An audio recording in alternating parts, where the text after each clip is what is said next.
I remember that day like it was yesterday.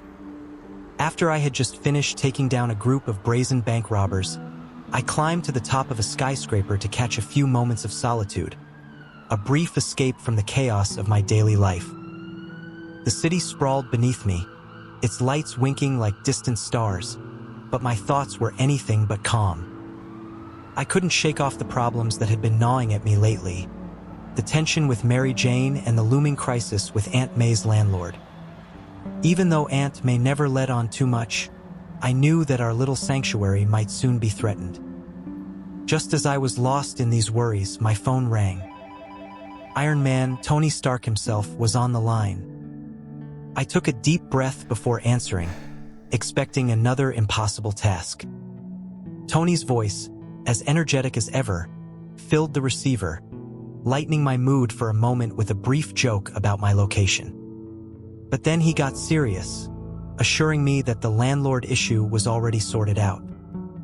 Before I could protest that I wasn't ready to accept such help, he threw another curveball. Strange happenings at Redwood National Park. Apparently, bizarre reports were coming in, odd events that needed investigating. That was all the push I needed. Despite the heaviness in my heart from personal struggles, I knew I couldn't ignore my duty.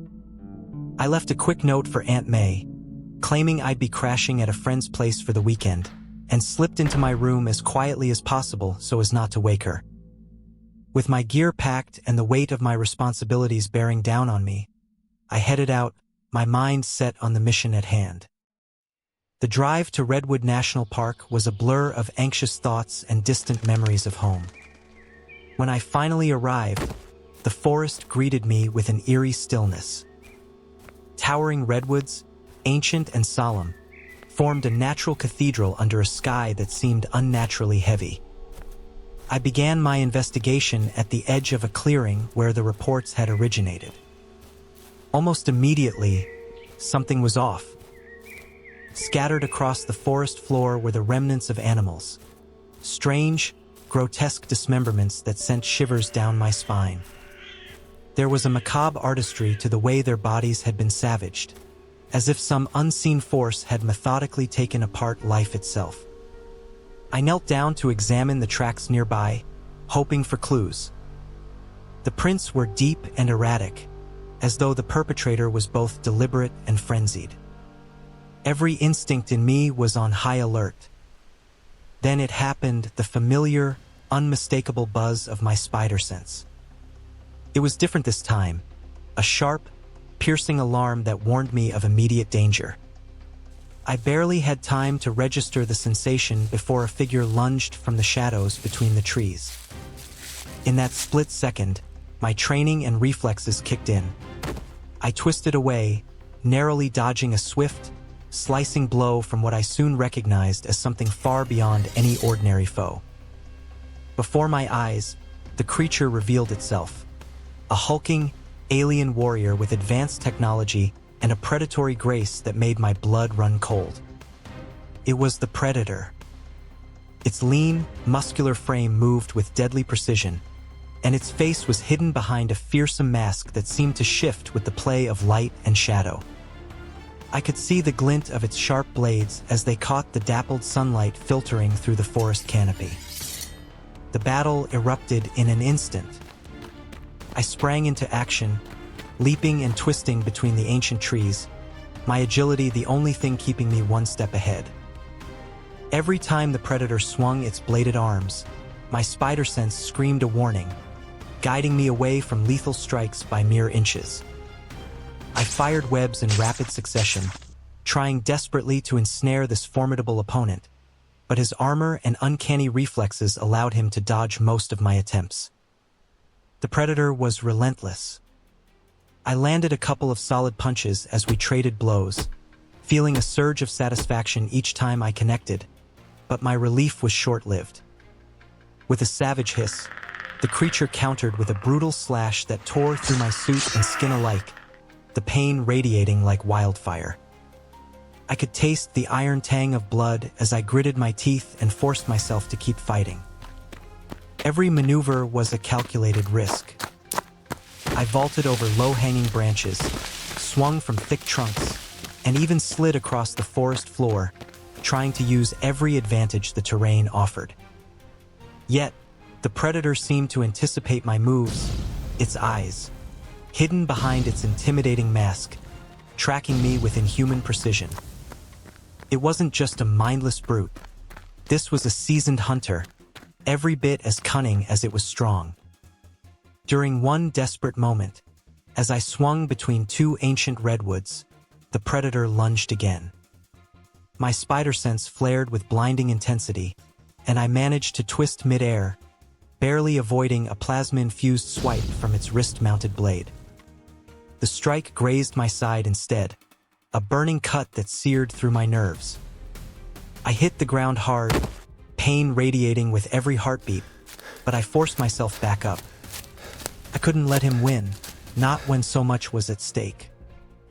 The forest echoed with the sounds of our struggle, the crack of breaking twigs, the rustle of leaves, and the labored breaths of two warriors locked in a deadly dance. I hurled another web at him, this time aiming to immobilize his arms long enough for a decisive strike. For a fleeting second, I thought I had him cornered, but with a swift, almost dismissive motion, the predator tore through my sticky trap and advanced once more. In the midst of the chaos, memories of Mary Jane and Aunt May flashed through my mind.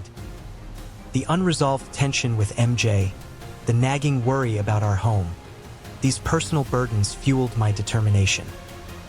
I wasn't just fighting for the day's mission. I was fighting to keep all the pieces of my life intact. Even as the predator's blades sliced through the air, I found strength in the thought that I had responsibilities beyond this brutal moment. The battle intensified. I launched myself at the predator again, a series of rapid punches and well-timed kicks that were driven by adrenaline and sheer willpower. My strikes managed to dent his armor and force him back a step, but each time I landed a hit, he retaliated with an equally vicious counterattack. His advanced combat skills, honed by countless hunts on distant worlds, were almost overwhelming.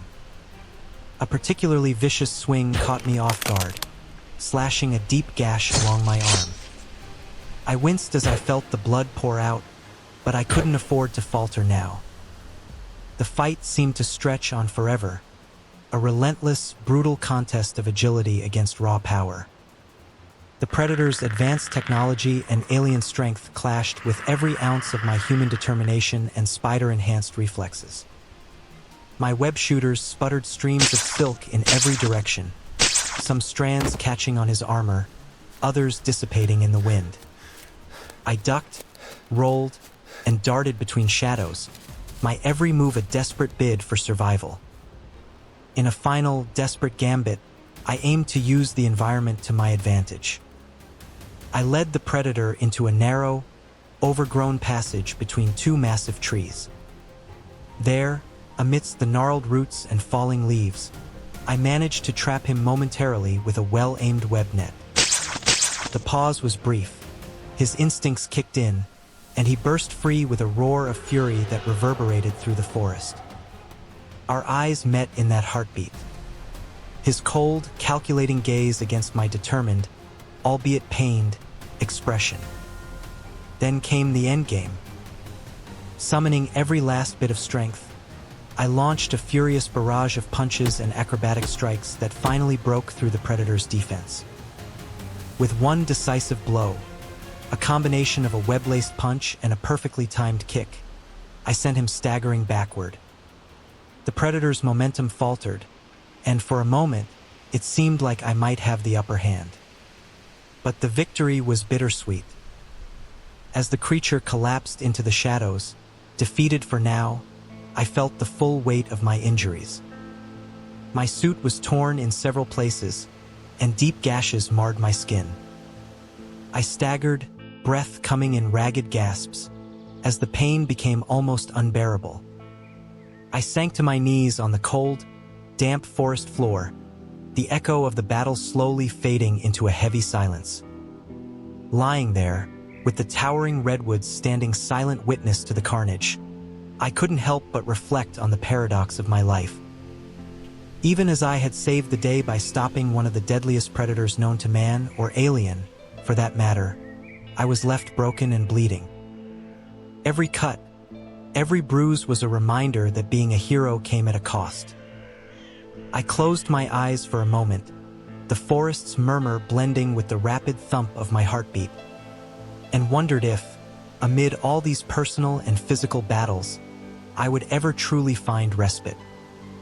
In that quiet, battered moment, I realized that sometimes, even when you win the fight, the scars, both seen and unseen, are the heaviest burden of all. I lay there wounded on the forest floor, knowing that I had stopped the predator, but at the cost of my own strength. And as darkness crept in around me, I vowed that this was not the end of Spider-Man's journey, but merely another painful chapter in the never-ending struggle to protect those who couldn't protect themselves.